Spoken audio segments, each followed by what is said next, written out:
Channel, this is Anupama. तो class 9 की series हम स्टार्ट कर चुके थे। आज मैं आप लोगों के लिए क्लास 9 के चैप्टर 1 का नेक्स्ट वीडियो लेके आई हूँ। आज हम लोग बात करेंगे इवेपोरेशन के ऊपर। अब देखो इवेपोरेशन क्या है और कौन कौन से फैक्टर्स होते हैं जो कि इवेपोरेशन के रेट को इफेक्ट करते हैं, वो आज हम लोगों को पढ़ना है। तो हेडिंग डाल लेते हैं इवेपोरेशन। ओके, तो देखो इवेपोरेशन क्या होता है। मान लो कि कहीं पर किसी सरफेस पे मैंने पानी गिरा दिया, तो अगर मैं किसी सरफेस पे पानी गिरा देती हूँ तो वो पानी धीरे धीरे क्या हो जाएगा, उड़ जाएगा। तो उड़ जाने का मतलब कि वो कौन से स्टेट से कौन से स्टेट में चेंज हो गया, लिक्विड से गैसियस स्टेट में। तो इसको बोलते हैं हम इवेपोरेशन। हम क्या बोलते हैं कि पानी इवेपोरेट कर गया, मतलब पानी लिक्विड स्टेट से गैसियस स्टेट में चेंज हो गया। तो इवेपोरेशन में इतना तो कंफर्म है कि कौन से स्टेट से कौन से स्टेट में चेंज होता है। इवेपोरेशन में लिक्विड से गैस में चीजें चेंज हो रही हैं इन केस ऑफ इवेपोरेशन। अब जरा याद करो कि हमने ये भी एक चीज पढ़ी है कि बॉइलिंग में भी लिक्विड से गैस में चेंज होता है ना। बॉइलिंग में भी तो लिक्विड से गैस में चेंज होता है। तो फिर ये अलग से नाम इवेपोरेशन क्यों दिया, बॉइलिंग ही क्यों ना बोल रहे। क्या हम बॉइलिंग बोल सकते हैं इवेपोरेशन को? नहीं। क्या हम ऐसा बोलते हैं कि पानी कहीं पे गिरा, पानी बॉइल हो गया? नहीं, हम ये बोलते हैं पानी इवेपोरेट हो गया। ठीक है, तो दो टर्म्स अलग अलग यूज कर रहे हैं, इसका मतलब कि दोनों का मीनिंग भी अलग अलग है। ध्यान दो, देखो बॉइलिंग के केस में बात सही है कि लिक्विड से गैस में चेंज होती है, पर उस स्टेट ऑफ चेंज को लाने के लिए हमें टेम्परेचर इंक्रीज करना पड़ता है। इवेपोरेशन में ऐसा कुछ करने की जरूरत नहीं है।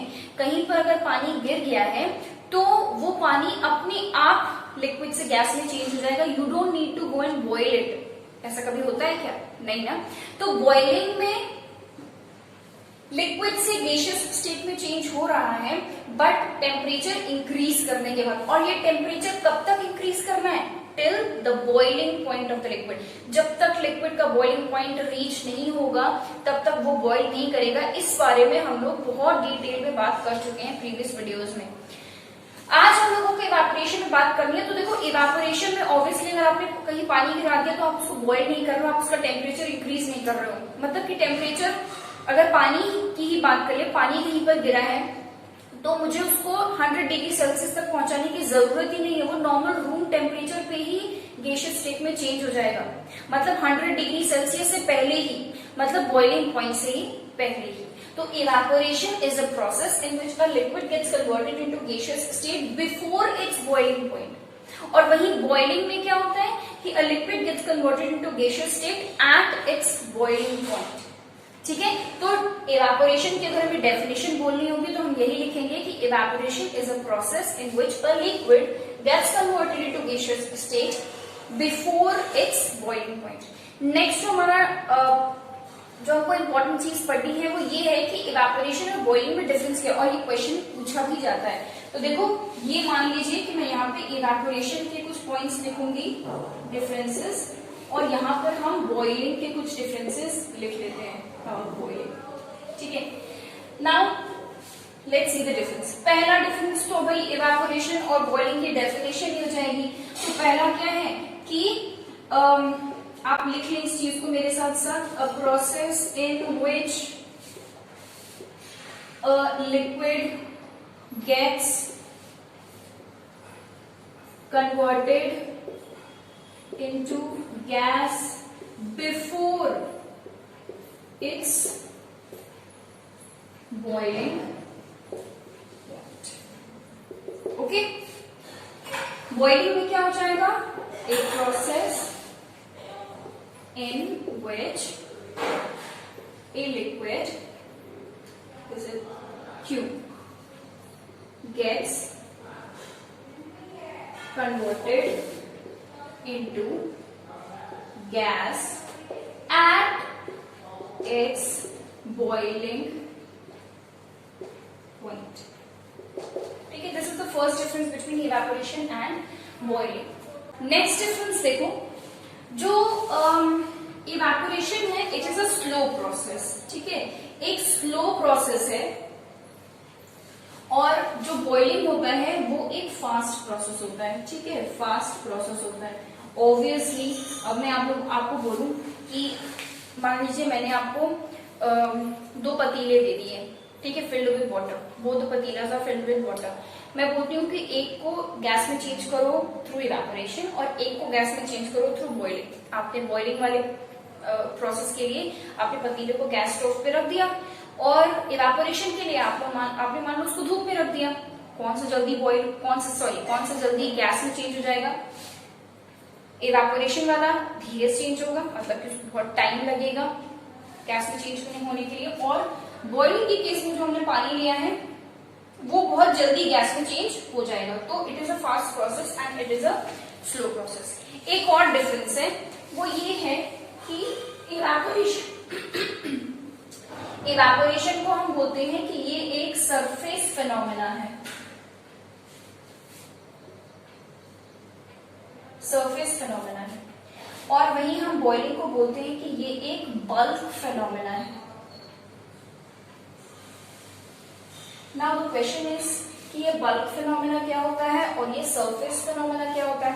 तो देखो, बल्क फिनोमेना का मतलब, बल्क मतलब क्या होता है कि एक साथ बहुत सारा, बहुत ज्यादा अमाउंट में, इसका मतलब होता है बल्क। तो बॉइलिंग में क्या होता है, जब हम बॉइल करते हैं लिक्विड को तो लिक्विड के बहुत सारे मॉलिक्यूल्स एक साथ गैस में चेंज हो रहे होते हैं। यही रीजन है कि ये एक फास्ट प्रोसेस है, बहुत सारे गैस लिक्विड के मॉलिक्यूल्स गैस में तुरंत चेंज हो रहे होते हैं। वहीं इवेपोरेशन एक सरफेस फिनोमेना है। अब देखो, समझो जरा कि सरफेस फिनोमेना होता क्या है, because this question is asked कि why evaporation is called a surface phenomena. ये तो हमारे 3 डिफरेंसेस हो गए, ठीक है, कि boiling is a bulk phenomena and evaporation is a surface phenomena. Let's understand कि why evaporation is called a surface phenomena. Before that you will write this, आप लिख लो इसको, then I will move on to this topic कि why evaporation is called a surface phenomena. ठीक है, लिख लिया होगा। तो अब जरा हम ये देखें कि सरफेस फिनोमेना क्यों बोलते हैं भाई बॉइलिंग को। ठीक है, वहीं से एक और नया क्वेश्चन बन के आएगा which is again very very very important. देखो, इवेपोरेशन को हमने सरफेस फिनोमेना क्यों बुलाया? ठीक है, लेट अस सी दैट। मान लो कि ये एक सरफेस है, ठीक है, इस पे मैंने एक लिक्विड गिरा दिया, पानी गिरा दिया मान लो। अब ये जो पानी मैंने इस सरफेस पे गिरा, दिस इज अ सरफेस, इस सरफेस पे जो पानी मैंने गिराया है, इस वाटर के कुछ पार्टिकल्स होंगे जो कि सरफेस से डायरेक्टली अटैच्ड होंगे, है ना, ये कुछ पार्टिकल्स होंगे, उसके ऊपर इसके ऊपर कुछ और पार्टिकल्स होंगे, फिर कुछ और पार्टिकल्स होंगे। इसलिए पार्टिकल्स इस तरीके से पार्टिकल्स से बना होगा आपका सरफेस, सॉरी लिक्विड। ये है लिक्विड और ये है आपका सरफेस। नाउ व्हाट हैपेंस कि ये जो, भाई देखो, लिक्विड यहां पर चेंज हो रहा है गैस में। ऑब्वियसली लिक्विड को गैस में चेंज होने के लिए हीट चाहिए। भाई हम लोगों ने पढ़ा है कि सॉलिड से लिक्विड, लिक्विड से गैस में जाने के लिए टेम्परेचर इंक्रीज होना चाहिए। टेम्परेचर इंक्रीज होना चाहिए मतलब क्या, कि उसको क्या चाहिए, हीट चाहिए। तो ये हीट कहीं ना कहीं से तो आएगी। हम इसको बॉयल भी नहीं कर रहे हैं, कुछ भी नहीं कर रहे हैं, कहीं ना कहीं से तो पार्टिकल्स लिक्विड की हीट लेंगे ताकि वो गैस में चेंज हो जाए। तो यहाँ पे हीट कहाँ से मिलती है, इस सरफेस।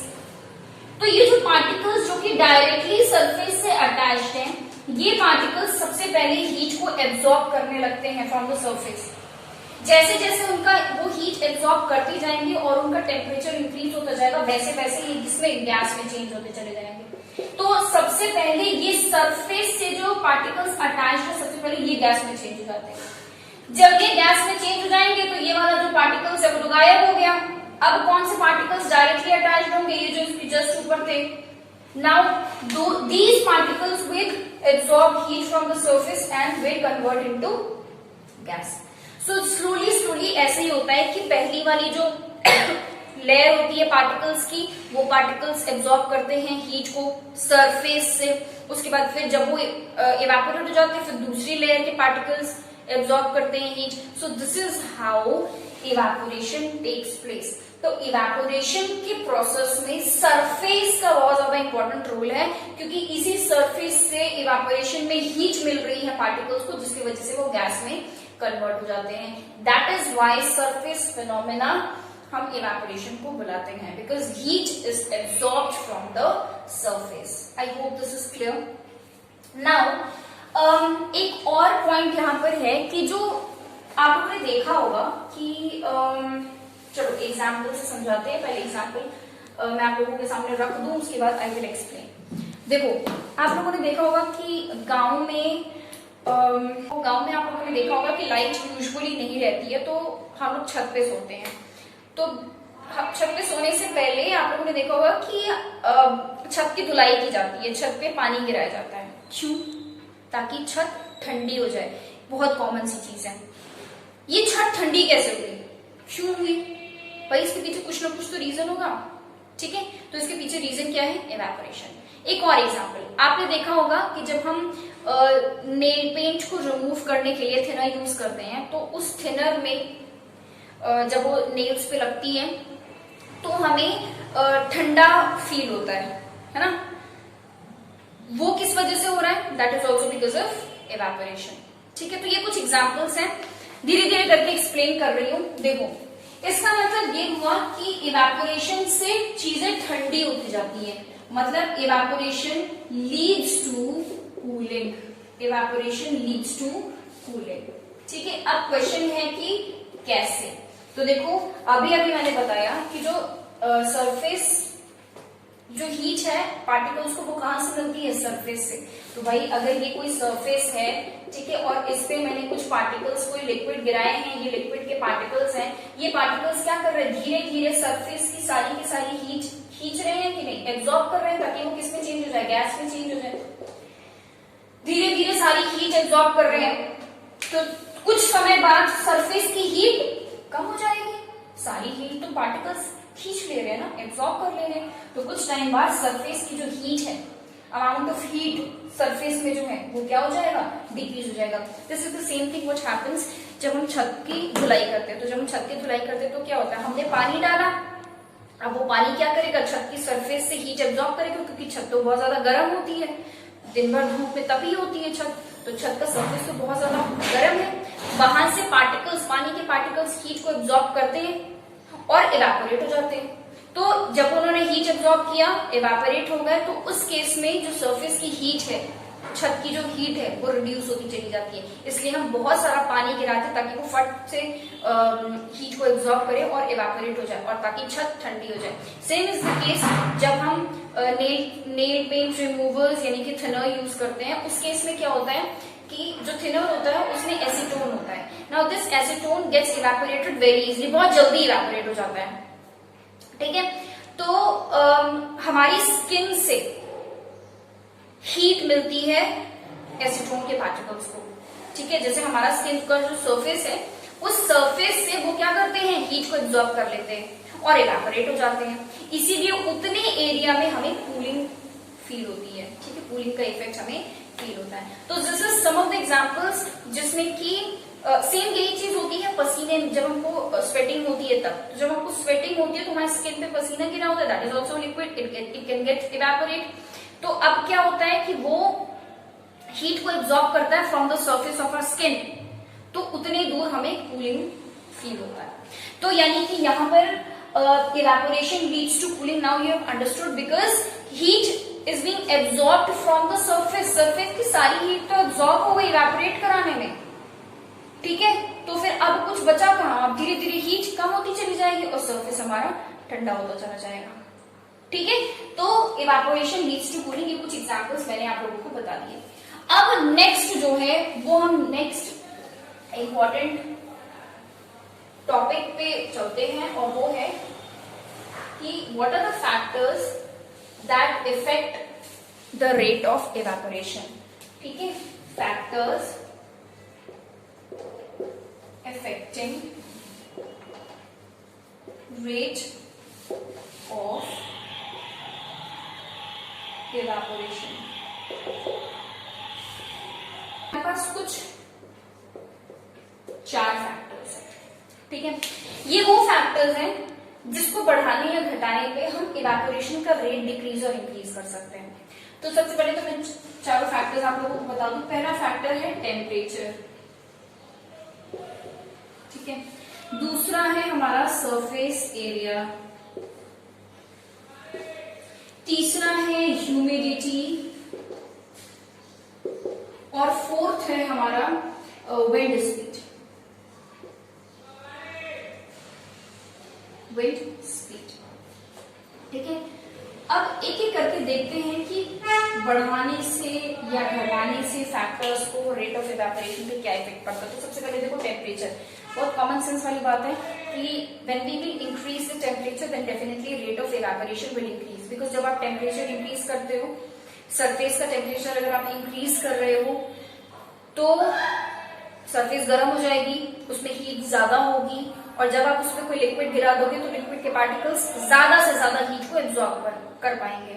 तो हीट जब सरफेस की ज्यादा होगी तो ज्यादा हीट एब्जॉर्ब कर पाएंगे पार्टिकल्स, और इसीलिए रेट ऑफ इवेपोरेशन इंक्रीज हो जाएगी। यही रीजन है कि गर्मियों में कपड़े आसानी से सूख जाते हैं और ठंडे में नहीं सूखते, क्योंकि जब गर्मी में कपड़े जब आप सुखाते हो तो कपड़े पे जो पानी लगा हुआ है वो इवेपोरेट करेगा, ठीक है। और गर्मी में आसपास का जो टेम्परेचर होता है वो क्या होता है, गर्म होता है, टेम्परेचर ज्यादा होता है, तो वहां से वो हीट एब्जॉर्ब कर लेते हैं वाटर के पार्टिकल्स और इवेपोरेट हो जाते हैं। तो जितना ज्यादा टेम्परेचर होगा उतना ज्यादा हीट होगा और उतना ज्यादा हीट एब्जॉर्ब हो सकेगी through the particles. That is why when we increase the temperature, in that case rate of evaporation also increases, ठीक है। तो टेम्परेचर को जब आप इंक्रीज करोगे तो इवेपोरेशन क्या करेगा, इंक्रीज करेगा, ठीक है, इवेपोरेशन भी इंक्रीज करेगा। Now let us talk about surface area, ठीक है। इसको तो बड़ा अच्छा एग्जांपल मैं दे सकती हूँ। देखो कई बार पानी गिर जाता है, ठीक है, आप टेबल पे खाना खा रहे हो और पानी गिर गया, ग्लास का पानी स्पेल हो गया, तो क्या करते हो, उसको पोछा लेके फैला देते हो, है ना।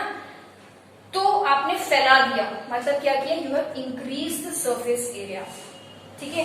तो ज्यादा मतलब जितना ज्यादा सरफेस एरिया होगा उतना ज्यादा इवेपोरेशन बढ़ेगा। आप जितना ज्यादा पानी फैला दोगे उतना ज्यादा जल्दी इवेपोरेट होगा। एक ग्लास का पानी मैं सिंपली ऐसे गिरा दूं जमीन पे और एक ग्लास का पानी मैं ऐसे करके फेंक दूं तो क्या होगा, कौन सा जल्दी इवेपोरेट होगा, जो मैंने ऐसे करके फेंका, क्यों, क्योंकि सरफेस एरिया ज्यादा है। ऑब्वियसली इतनी सी सरफेस एरिया में से पार्टिकल्स को अगर हीट एब्जॉर्ब करना पड़ेगा तो वो कम हीट एब्जॉर्ब कर पाएंगे। वहीं अगर मैं सरफेस एरिया इंक्रीज कर दूं, अब इतने सरफेस एरिया पे मैंने पानी फैला दिया, लिक्विड को फैला दिया, तो उस केस में क्या होगा, ज्यादा हीट एब्जॉर्ब कर पाएंगे ये लिक्विड्स, है ना। तो यही रीजन है कि when we increase the surface area then more and more amount of heat can be absorbed by the particles, that is why evaporation will increase. तो when surface area is increased, evaporation will also increase, ठीक है। Humidity, ठीक है, सबसे ज्यादा confusing है ये humidity और विंड स्पीड, बाकी ये दोनों तो बहुत कॉमन सेंस वाली बातें हैं। Now let's talk about humidity. First of all what is humidity. Humidity क्या होता है, उमस। हम बोलते हैं ना कि यार बहुत गर्मी है, यार बहुत ज्यादा उमस है, ठीक है। तो ये उमस क्या होती है, उमस का मतलब होता है कि the amount of water content that is present in the atmosphere, हवा में कितना वाटर कंटेंट है, कितना मॉइस्चर है, कितना वाटर वेपर्स प्रेजेंट है, दैट इज ह्यूमिडिटी। अगर वाटर वेपर्स ज्यादा है तो हम बोलते हैं कि आज ह्यूमिडिटी ज्यादा है। अगर वाटर वेपर्स कम है तो हम बोलते हैं कि आज ह्यूमिडिटी कम है। ये ह्यूमिडिटी आती कहाँ से है, तो देखो मान लो आज शाम को बारिश हुई है, कल धूप निकल गई, तो जमीन पे जो पानी गिरा हुआ है भाई धूप निकली है, धूप निकलने का मतलब टेम्परेचर उस दिन का ज्यादा होगा, temperature has increased, when temperature increases rate of evaporation will also increase. तो जमीन पे जितना भी पानी है वो सब इवेपोरेट होने की कोशिश करेगा, और जब वो इवेपोरेट होगा तो वो लिक्विड से गैस में चेंज हो रहा है, तो थोड़ी देर बाद एयर का जो वाटर वेपर कंटेंट है, एयर में जो मॉइस्चर है वो धीरे धीरे इंक्रीज हो जाएगा, और जब वो इंक्रीज हुआ तो मतलब ह्यूमिडिटी बढ़ गई। तो humidity is the amount of water vapour that is present in the air. Question ये है कि ह्यूमिडिटी के बढ़ने से इवेपोरेशन की रेट पे क्या फर्क पड़ेगा। देखो जब ह्यूमिडिटी ज्यादा होती है तो मतलब ऑलरेडी एयर में वाटर वेपर्स ज्यादा हैं, तो जब ऑलरेडी एयर में वाटर वेपर्स ज्यादा है तो वो और वाटर वेपर्स को एब्जॉर्ब नहीं करना चाहता, मतलब वो इवेपोरेशन की रेट को डिक्रीज कर देता है ताकि ज्यादा वाटर वेपर्स एयर में अब और ना आए। जब ह्यूमिडिटी कम होती है मतलब एटमॉस्फेयर में एयर में जब बहुत ज्यादा कम है वाटर वेपर तो वो चाहेगा कि और ज्यादा वाटर वेपर्स आए ताकि बैलेंस हो सके, तो वो रेट ऑफ इवेपोरेशन को इंक्रीज कर देगा। इस चीज को मैं बहुत ही अच्छे एग्जांपल से आपको एक्सप्लेन कर सकती हूँ। जैसे फॉर एग्जांपल कि कहीं पर पानी गिरा हुआ है, आपको उस पानी को इवेपोरेट कराना है। आपके पास दो पोछे हैं, एक है गीला पोछा और एक है सूखा पोछा। कौन सा वाला कपड़ा आप यूज करोगे ताकि वो पानी इवेपोरेट हो जाए और वो सूख जाए? ऑब्वियसली सूखा पोछा, सबको पता है ये। क्यों? क्योंकि सूखे कपड़े में जब आप सूखे पोछे से साफ करोगे तो क्या होगा कि वो ज्यादा से ज्यादा पानी को एब्जॉर्ब कर पाएगा। क्यों किया उसने पानी को एब्जॉर्ब? क्योंकि उसके पास पानी कम था भाई, उसके पास पानी कम था इसलिए उसने पानी को एब्जॉर्ब किया। गीले कपड़े से अगर आप उसको पोछने जाओगे तो गीले कपड़े में ऑलरेडी पानी बहुत ज्यादा है, तो फिर वो और पानी नहीं एब्जॉर्ब कर पाएगा। ह्यूमिडिटी ज्यादा होती है तो ऑलरेडी एयर में पानी या वाटर वेपर्स कंटेंट ज्यादा है, वाटर वेपर ज्यादा है, मॉइस्चर ज्यादा है, वो और मॉइस्चर अब नहीं जाता है। तो that is the reason why humidity when increases then evaporation will decrease. ठीक है, इवेपोरेशन जो है वो डिक्रीज होगा। Okay, now let's come to wind speed. अब विंड स्पीड के केस में क्या होता है, मान लो आपने कहीं पर कपड़ा डालना सूखने के लिए, कपड़े पे लगा है पानी और ये पानी जो है वो इवेपोरेट होगा। तो जब आपने कपड़ा डाला तो उसके आसपास, देखो डायग्राम से समझा देती हूँ। देखो मान लो कि ये कोई कपड़ा जो आपने डाला हुआ है, ठीक है, ये क्लिप्स लगाई यहाँ पे, और ये कोई कपड़ा आपने डाला। अब इस कपड़े पे लगा हुआ है पानी और इसके आसपास क्या है, ह्यूमिडिटी होगी थोड़ी बहुत। ये जो पानी, जो इस कपड़े पे जो पानी लगा हुआ है, ये पानी अब इवेपोरेट करने की कोशिश करेगा। जब ये इवेपोरेट करेगा तो ये गैस में चेंज होगा, मतलब कि सॉरी मतलब क्या कि जो कपड़े के आसपास की जो एयर है, थोड़ी देर बाद वहां पे मॉइस्चर बहुत ज्यादा हो जाए, भाई इवेपोरेट कर रहा है पानी धीरे धीरे, गैस में चेंज हो रहा है, तो कपड़े के आसपास की जो ह्यूमिडिटी है वो इंक्रीज हो जाएगी क्योंकि मॉइस्चर बढ़ जाएगा। तो ह्यूमिडिटी धीरे धीरे करके वाटर वेपर्स का कंटेंट धीरे धीरे बढ़ता चला जाएगा और ह्यूमिडिटी धीरे धीरे बढ़ जाएगी। मान लो थोड़ी देर बाद हवा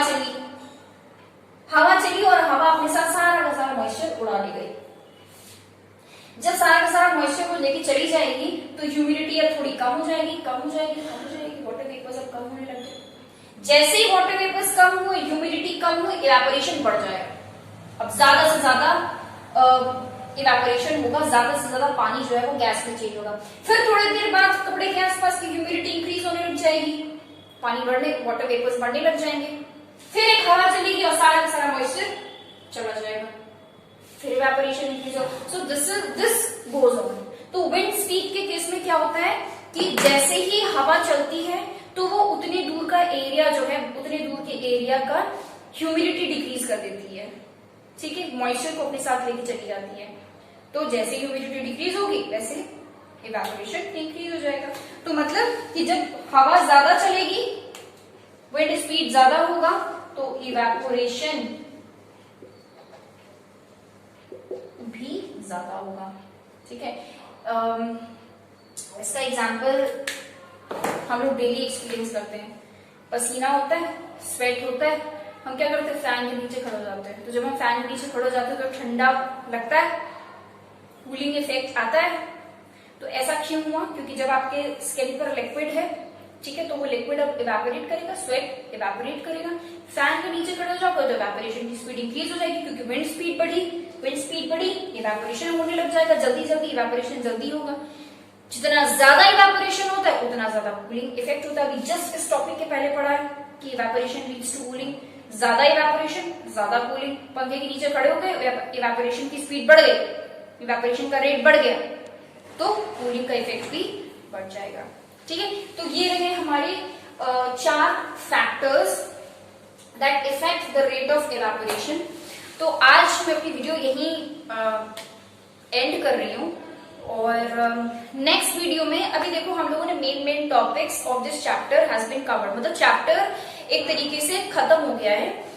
बट इसमें कुछ छोटे छोटे एग्जाम्पल्स है जो कि एग्जाम में पूछे जाते हैं। जैसे फॉर एग्जाम्पल कि हमें क्यों एडवाइस किया जाता है to wear cotton clothes in summer, या we are able to sip a hot tea in a plate easier than from a cup, cup से चाय पीने में जो डिफिकल्टी होती है गर्म चाय पीने में, पर अगर प्लेट में डाल दिया तो जल्दी पी लेते हैं। तो ये सारी कुछ छोटे छोटे एग्जाम्पल्स हैं जो कि हम लोगों को पढ़ने हैं। तो मैं एक और वीडियो बना दूंगी जिसमें कि सारी जितने ओवरऑल चैप्टर्स में छोटी मोटी जो चीजें हैं जो कि कहीं ना कहीं छूट गई हैं, जो कि कहीं पूछी जाती हैं, वो सारी मैं उसमें आप लोगों को एक्सप्लेन कर दूंगी। So thank you for watching this video. Subscribe to the channel for more videos to stay updated. Please hit the like button and hit the notification bell